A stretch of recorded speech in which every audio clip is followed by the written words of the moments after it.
आज का टॉपिक है बहस से कोई फायदा नहीं होता, क्योंकि बहस से बस एक ही फायदा हो सकता है और वह है इससे बचना। क्योंकि बहस की वजह से बहुत सारे रिश्ते खराब हो जाते हैं।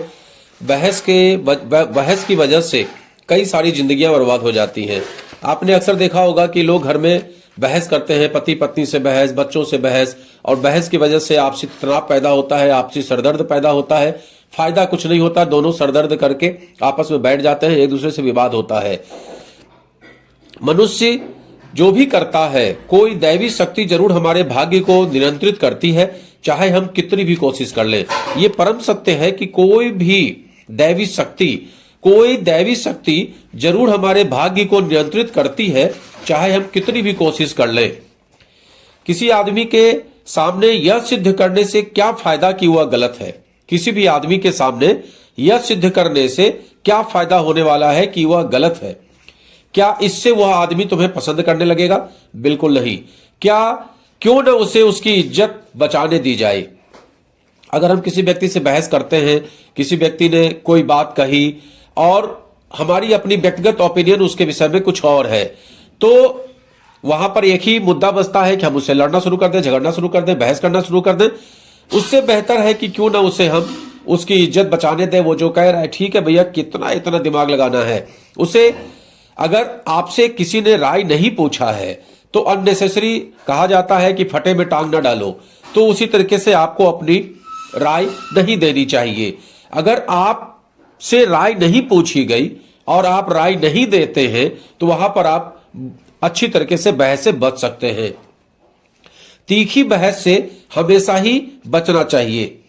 मुझे एक्चुअली इसी तरह के सबक की जरूरत थी, और एक्चुअली इस जीवन में हर व्यक्ति को इसी तरह के सबक की जरूरत है, क्योंकि वाद विवाद करना, अपने आप को सही साबित करना, बहस करना, ये हर व्यक्ति का शौक होता है। आप चाक चौराहे पर देखेंगे, हर व्यक्ति बहस कर रहा होगा। कभी राजनीति के पीछे बहस, कभी सामाजिक व्यवस्था के पीछे बहस, कभी सड़क के पीछे में बहस, कभी नाली के पीछे बहस, हर चीज में बहस।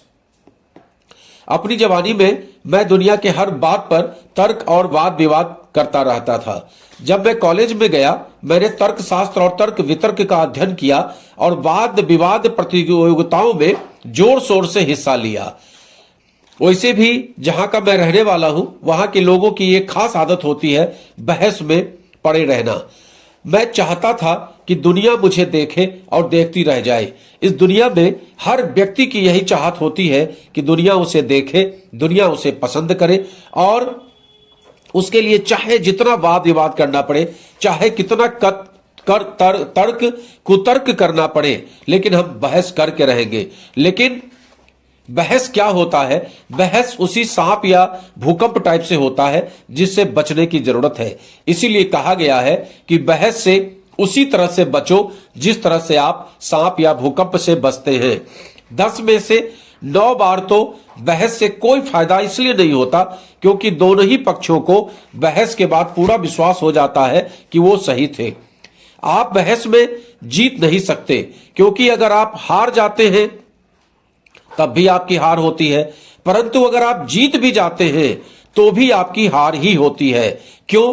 मान लीजिए आपने सामने वाले को गलत भी साबित कर दिया, मान लिया, तो भी हमने साबित तो कर दिया कि उसके तर्क में कोई दम नहीं है और आपने उसकी हर बात की धज्जियां उड़ा दी, तो भी क्या होगा? निश्चित रूप से आपको अच्छा लगेगा, परंतु उसकी हालत क्या होगी?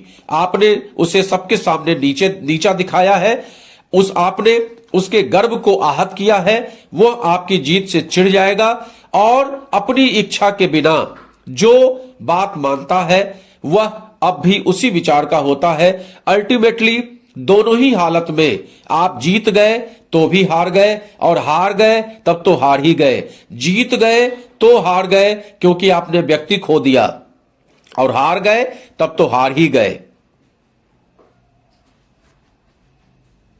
क्या यह हो सकता है कि मेरे विरोधी सही हो? आंशिक रूप से सही भी हो सकते हैं। क्या उनके नजरिए या तर्क में सच्चाई या दम है? क्या मैं वास्तव में समस्या को सुलझाने की कोशिश कर रहा हूं, या मैं केवल अपनी कुंठा निकाल रहा हूं? क्या मेरी प्रतिक्रिया की वजह से मेरे विरोधी मुझसे दूर जा रहे हैं, या फिर वो मेरे करीब आ रहे हैं? मैं जो करने जा रहा हूं क्या उससे मेरी प्रतिष्ठा बढ़ेगी? मैं जीतूंगा या मैं हारूंगा? अगर मैं जीतता हूं तो मुझे इसकी क्या कीमत चुकानी पड़ेगी? अगर मैं इस बारे में शांत रहता हूं तो क्या यह असहमति समाप्त हो जाएगी? क्या यह मुश्किल परिस्थिति किसी तरह मेरे लिए एक अवसर बन सकती है? इसके लिए आपको वैवाहिक जीवन के सफलता का राज समझना पड़ेगा। मेरी पत्नी और मैंने बहुत साल पहले एक समझौता किया था और हम चाहे एक दूसरे से कितने ही गुस्सा क्यों न हो, हमने इस समझौते को निभाया। जब एक गुस्सा हो रहा हो और चीख रहा हो तो दूसरा ठंडे दिमाग से उसकी बात सुनेगा, क्योंकि अगर दोनों ही लोग चीखने लगेंगे तो संवाद हो ही नहीं सकता और घर में शोरगुल और विवाद के अलावा कुछ नहीं होने वाला है। तो इस बात को समझने की जरूरत है कि अगर आपसी समझौता करके अपनी जिंदगी में हम लोग सही ढंग से रहते हैं, में भी किसी एक को कभी गुस्सा आ सकता है, कभी पति को गुस्सा आ गया किसी बात को लेकर, कभी पत्नी को गुस्सा आ गया किसी बात को लेकर। अब अगर दोनों में समझौता है कि पति अगर गुस्सा करेगा तो पत्नी चुपचाप सुन लेगी, जैसा कि हर घर में जनरली होता है, और पत्नी को अगर गुस्सा आ गया तो पति की अंडरस्टैंडिंग है कि वो भाई चुपचाप उसको बर्दाश्त कर ले। आप देखेंगे कि धीमे धीमे बहस की स्थिति समाप्त हो जाती है। एक छोटी सी कहानी सुनिए। एक बहू अपने ससुराल में आई और वहां पर उसको बहुत सारी दिक्कतों का सामना करना पड़ता था। सास से अक्सर उसकी लड़ाई हो जाती थी। एक दिन वो अपने पिता के पास गई और जाकर बोली कि बाबूजी, मैं अब वहां नहीं रहना चाहती हूं, मेरी सास जो है वो अच्छी नहीं है और मुझे हमेशा डांटती रहती है, हमेशा ऊट पटांग बातें करती रहती है। तो उसके पिता ने कहा कि अच्छा ठीक है, ऐसा करो, हम तुम्हें एक मंत्र बताते हैं, तुम जब भी तुम्हें लगे कि तुम्हारी सास कुछ भी ऊट पटांग बोल रही है, तुम इस चीज को मुंह में डाल लेना। अब वो लड़की अपने ससुराल वापस आई और जैसे ही उसकी सास कुछ बोलने लगे वैसे ही वो उस चीज को मुंह में डाल ले, खाने लगे। अब जब वो उसको खाने लगे तो उसके मुंह से आवाज तो निकलेगी नहीं। धीमे धीमे स्थिति ऐसी हो गई कि लड़ाई घर में बंद हो गई। एक साल बाद वो अपने पिता के पास गई, उनसे पूछा कि बाबूजी, मेरे घर में तो लड़ाई बंद हो गई, ऐसा क्या हुआ? उन्होंने कहा कि भाई, जैसे ही तुम्हारी सास चिल्लाने लगती थी वैसे ही तुम मुंह में अपने कुछ रख लेती थी, लिहाजा तुम बोल नहीं पाती थी, बहस की स्थिति नहीं होती थी। धीमे धीमे तुम्हारी बहस की आदत खत्म हो गई। धीमे धीमे तुम्हारी सास भी समझ गई कि मेरी बहू बहस नहीं करती है, लिहाजा उसको भी बहस नहीं करना चाहिए, और धीमे धीमे तुम्हारे घर की स्थिति बदल गई। तो बहस से कोई फायदा नहीं होता। नमस्कार।